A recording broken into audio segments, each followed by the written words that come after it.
Heyo, John Lee Dumas here of Entrepreneur on Fire, the #1 business podcast, and you are listening to the How to Quit Working show by Jeff Steinman, where you'll hear insights, stories, and inspiration from successful entrepreneurs who quit their job and started a business. Prepare to ignite. This is the How to Quit Working show. Jeff Steinman believes entrepreneurship is the only true path to freedom. That's why he created the How to Quit Working show, where you'll hear stories, insights, and inspiration from lifestyle fanatics who left their soul-sucking 9-to-5 job forever. Now, here's your host, author, entrepreneur, and ultimate lifestyle fanatic, Jeff Steinman. Hello and welcome to the How to Quit Working show. Great to be with you again today. Excited to just kind of sit back and chat like we do on Fridays. I love these Friday shows where we just get to kind of sit back and chat, and I just kind of speak about what's on my mind. And then we have the great segments from Heather, and wow, Heather has outdone herself today. In her segment, she is going to be talking about passion and how passion plays into business and how it is helpful, but it is not all there is to business. I love listening to this one. It's going to be great. So we're going to be talking, Heather's going to be talking about passion a little bit later in the show. And until then, though, I'm going to be talking really briefly about the whole idea of enough. And when is enough enough, but actually more about when is enough not enough? You know, I was thinking about this a lot because I had a conversation in a mastermind that I'm in, and we were talking about this whole idea of enough. And it sounds like a simple English word. We all understand what enough is, but there's a lot more to enough. And I think that enough, the way that we think about it normally is it's a good thing, right? Enough. I have enough. I ate. I had enough food. Now I'm full. I have to go drive across town, and I have enough gas in my car.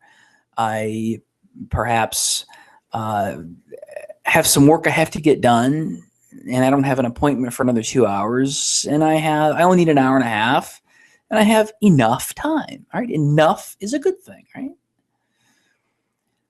We can also think about it in terms of money. I've got a stack of bills, and I've got my bank account where I pay my bills from, and I have enough money. Enough is good, right? Isn't enough a good thing? I've got enough. It's enough. But is enough really enough? Is it enough to just have enough? Or do you want more than enough? Because enough becomes a trap. Enough for what? Right? Enough just to pay the bills? Enough just to get the work done? Enough just to be full and not hungry? What is enough? What does enough really mean? And I think enough is dangerous because enough is a relative word. Enough for what? The examples I gave are enough to survive, enough to be alive, enough to not get kicked out of your home, enough to, not be overdrawn in your bank account, enough just to get by. And when we start thinking about enough in terms of just enough to get by, then that's what we're going to have. We're going to have enough. And when we have enough, what happens is we kind of get those bills paid. We get that food in our belly. We get that work done. And then we're like, okay, that's enough. And then we've just got what we need, just what we need. But now what we really want Don't we want more? Don't we want more to live our life exactly the way we want, to have everything that we've wanted in life? Don't we want to be able to do everything that we want? You'll never be able to do everything, but you should be able to do anything. I believe everybody should be able to do anything they want. You can't do everything, right? Because it's not even about money. It becomes about time at some point. And that's our only our only resource in life that is truly limited is time. And how you spend that time is what dictates how much money you have and how much happiness you have and all that stuff. But we got to be careful about this concept of enough, because if we define enough as just being able to survive and being able to get through, then we end up living this really terrible life of mediocrity.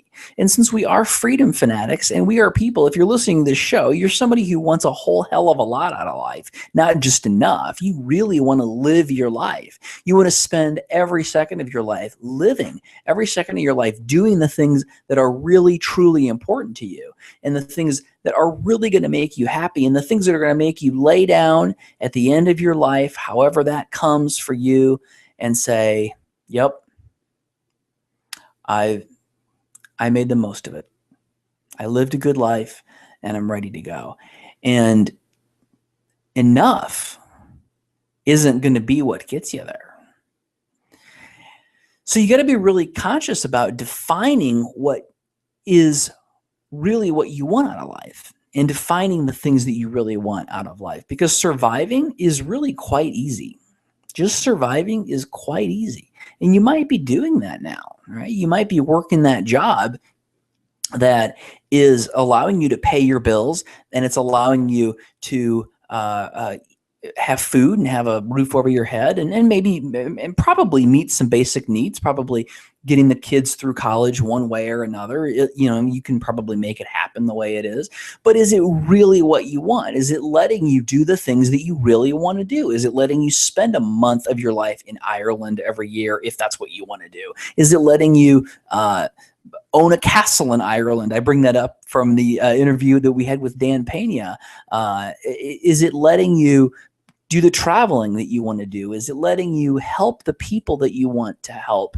I spoke with a friend of mine earlier this week who is a little dissatisfied with where her business is, because she said, you know what, I'm getting the bills paid, but I want to be able to help my family. I want to be able to help my family with some of their expenses. I want to be able to provide more for them. I want to be able to do more for them. And I can't do that with this just enough, because right now it's just enough.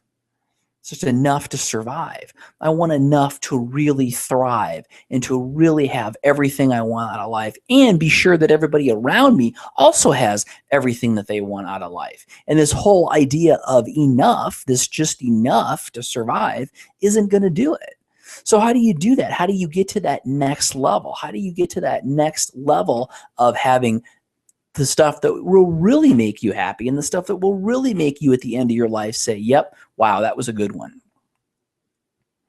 Well, the first thing you have to do is you have to figure out what that stuff is, and you have to set your target to be up there. And if you're watching me on video, I'm doing all these hand motions. You got to set your target to be up there to where you want it to be.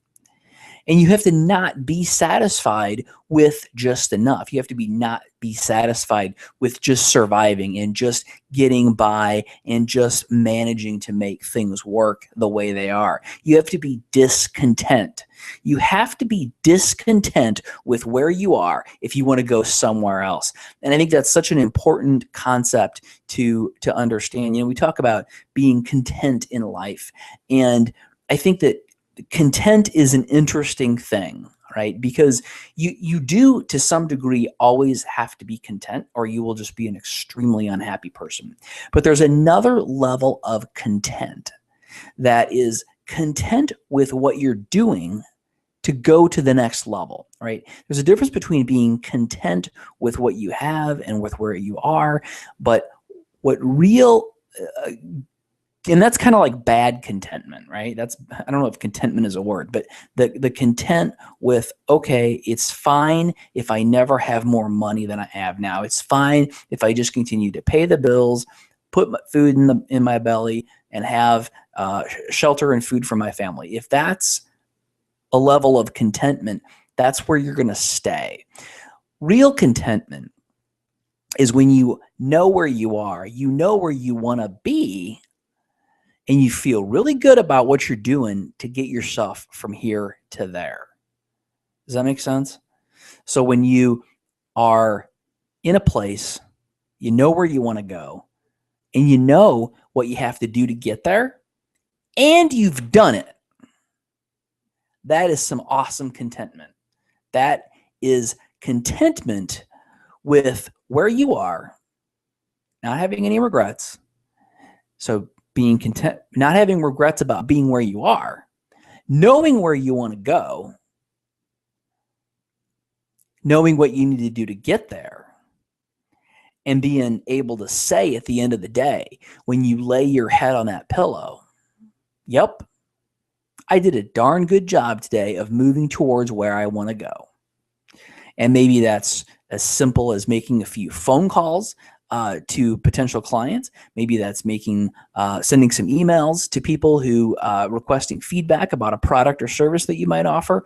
Or maybe that's something totally different. Maybe that's just eating differently. Maybe weight loss is a goal of yours, and it was just, you just say, hey, you know what? I did good today. I had a salad for lunch and I stayed in my calorie threshold, whatever that is, because it all comes together. It's not, building a business is kind of what the show is about, but there's a whole lot of other things that are included in living the life that you want to live. You gotta have it all kind of pulled together in a complete and total package, and be doing everything in every aspect of your life. So there's a lot more than just starting a business, but that's kind of what we talk about here. So ask yourself the question, am I content with where I am? And define content as the state of being completely comfortable with where you are because you don't have any regrets. In other words, you're not going, oh, well, I'd be in a much better place now if I had ... in the past, right? That's not healthy. So totally cool with where you are based upon being comfortable with that and having no regrets about the past, knowing where you want to go in the future, knowing what it takes to get there, and then laying your head on the pillow every single night and saying, you know what? I did what I needed to do today in order to get from where I am to where I want to be.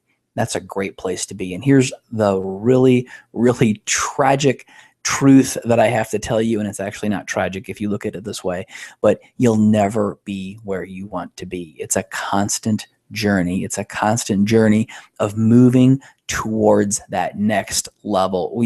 Heather and I had this conversation today. We were talking about the things that we feel like we need to do to move How to Quit Working to the next level.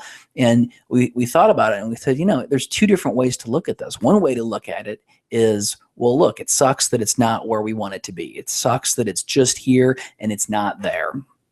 The other way to look at it is to realize that it's a constant journey. In other words, 6 months from now, we'll have these issues worked out and we'll be staring at a whole nother set of issues and challenges and things that are required to go to that next level the following 6 months.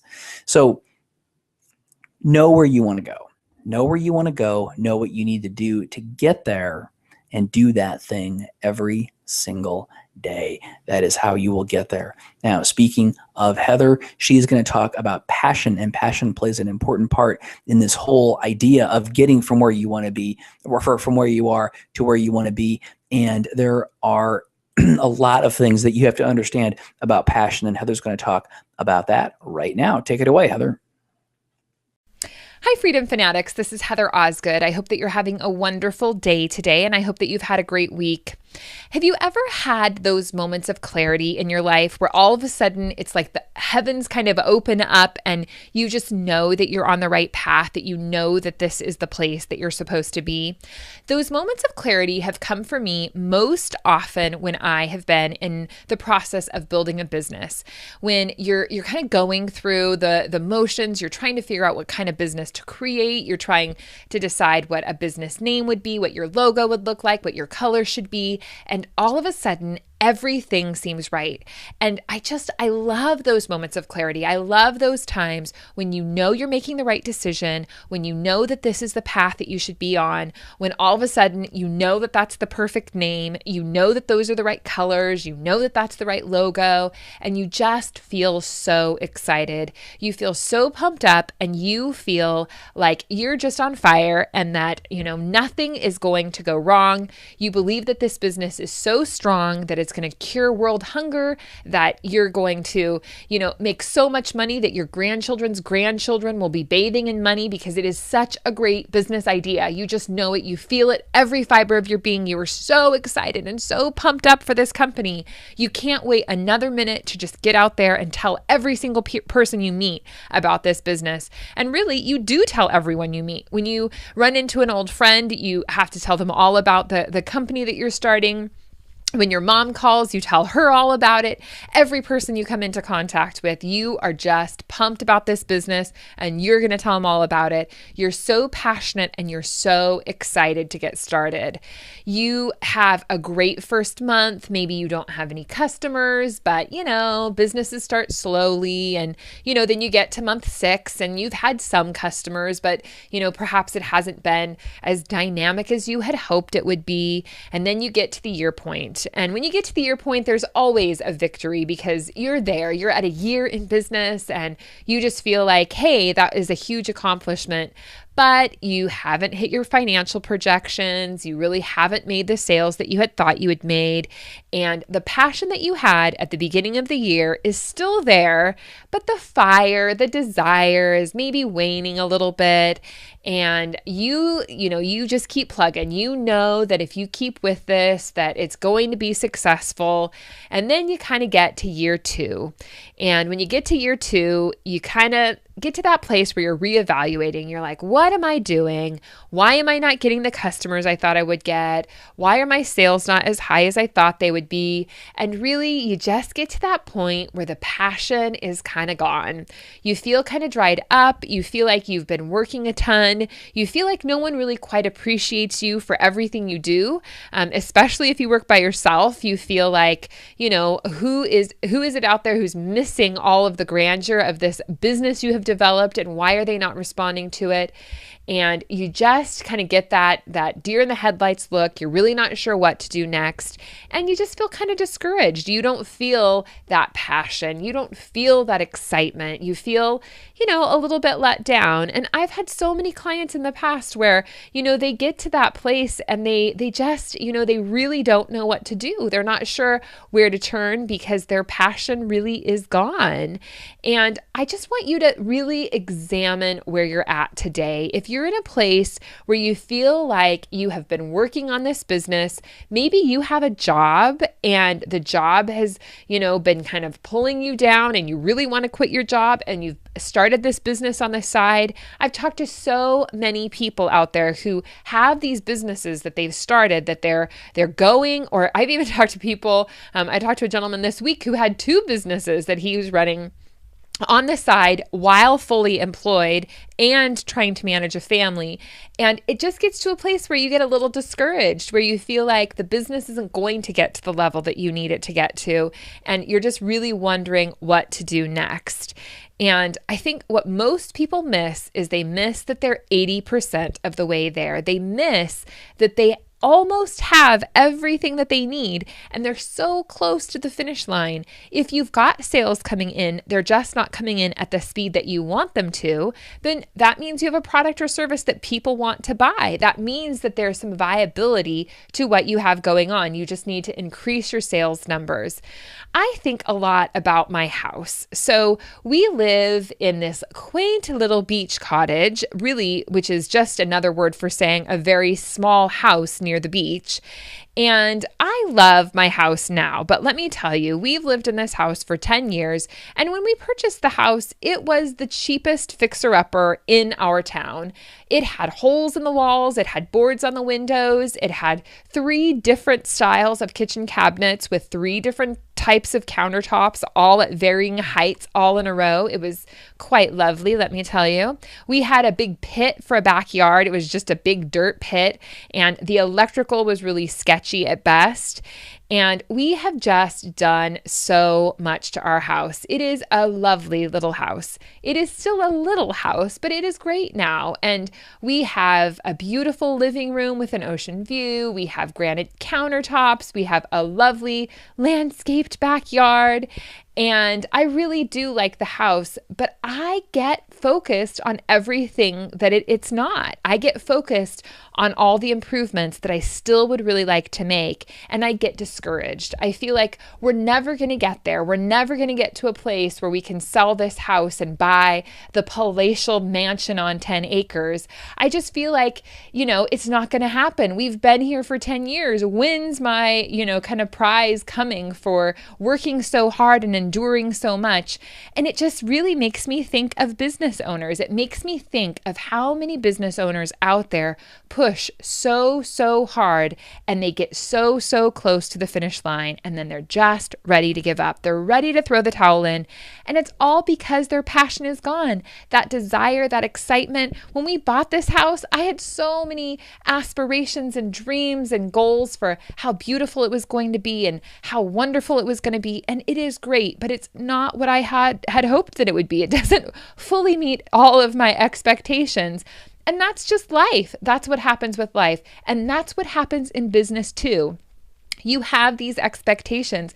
You have so much passion when you start, and you have these ideas that you are going to be able to build the best business in the world.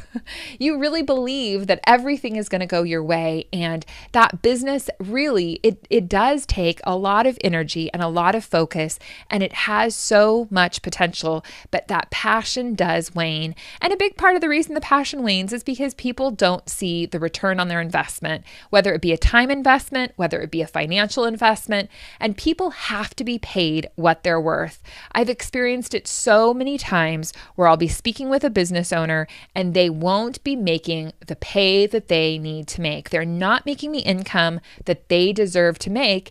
And that really makes their passion dwindle because they feel like they're kind of almost being taken advantage of, even though it's their company. They're the ones that created it. They're the ones that designed it.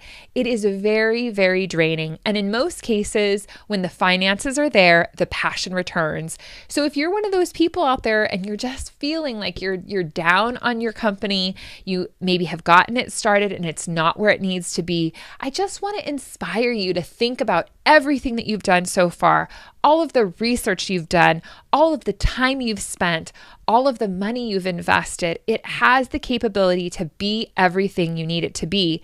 You just really have to make sure that you're covering all of your bases. And I would really recommend taking it back to basics, taking a look at that company, examining your product, examining your service, and really making sure that is a product or a service that someone actually wants to buy. And sometimes it's a hard pill to swallow, but that product or service is just not one that people want.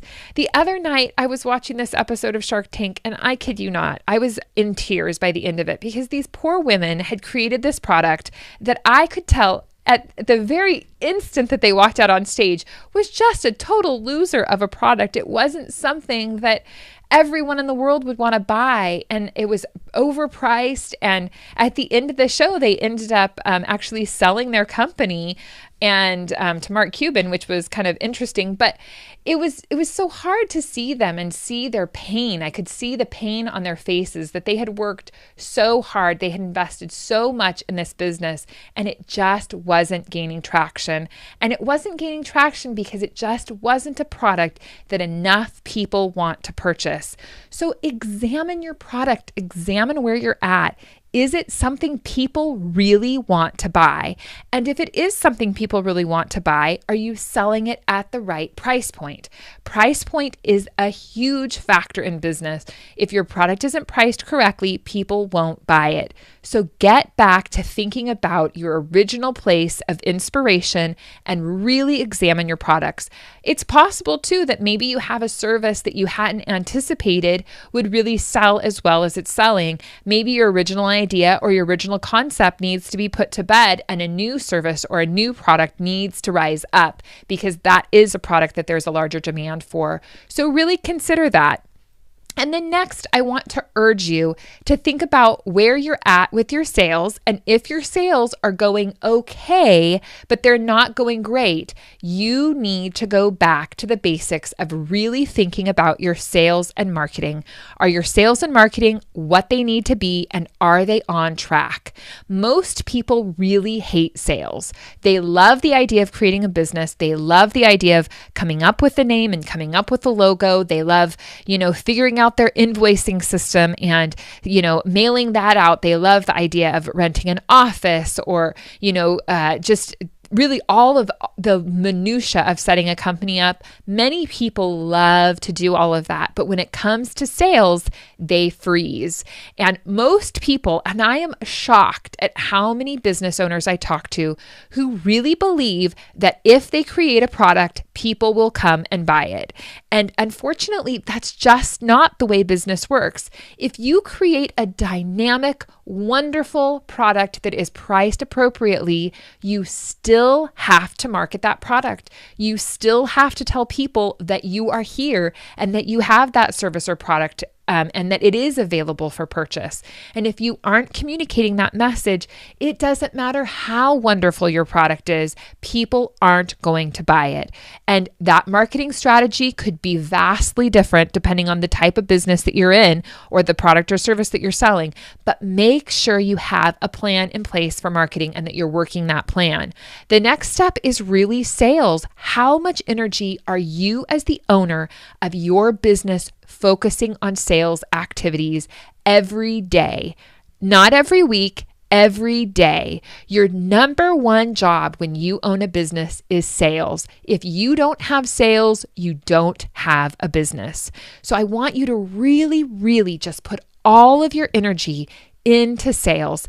And I can promise you, when those sales return, when you get those numbers in the door, and when you're paying yourself all that you deserve, you will have passion for your business. You will have so much driving energy and so much driving force, you will not be able to contain your excitement.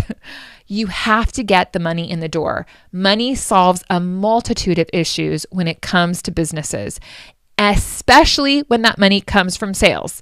I don't believe money solves a multitude of issues if it is money that is given to you or it is money that's lended. But if you sell your product, you will be unstoppable. So I want you to really think about your passion point. Think about where you are in your business. If you are still working at a job and you've got this company going on the side and it's really hard to manage both, hang in there. You are going to get to a place where you're going to be able to quit your job and you're going to be able to focus all of your energy on your company. And I can assure you that when you are spending more time and energy on your company, it will blossom, it will grow, and it will be successful. Make sure that you have the ability to dig down deep inside yourself and get back to that passion point. You can be passionate about your organization. So even if you've had it for a year, if you've had it for 2 years, or even if you've had it for 5 years or 10 years, you have the ability to get back to a passion point, and the business will be so much more successful if you are passionate about it. I hope that this has been helpful to you, and I am really looking forward to speaking to each and every one of you. If you have any questions or concerns, please give me a call, shoot me an email. I would love to talk to you. Take care, and we'll talk soon. And that was one of my favorite segments that Heather has done since she began doing these segments. I love that conversation, and I love it, I think, because I have totally experienced those issues that Heather's talking about, and I think it's always a process of getting past that next hurdle. And what is the thing that I'm struggling with now that I have to get past? And Heather just gave a great explanation of how to do that and how to really handle passion and make sure that you're getting the results to back it up. Because, it's totally okay to want money. It is totally okay to want to make lots and lots of money. There is nothing wrong with that. And unfortunately, our society does a really bad job of letting us know that financial success is totally okay. In fact, we villainize it sometimes, which is really a bad thing to do because it makes real Good, honest, hardworking people feel like they have to feel guilty about being financially successful, and that is not the case at all. If you would like more information about how to make your dreams come true, how to live a passionate life of freedom, Heather is somebody who can help you. Go to howtoquitworking.com/coaching and get more information about coaching and find out how you can have an experienced mentor guiding you step by step through the proven process that we put together for how to quit your job and start a business. So go to howtoquitworking.com/coaching, get more information about coaching, and I will talk to you next time on another episode of the How to Quit Working Show.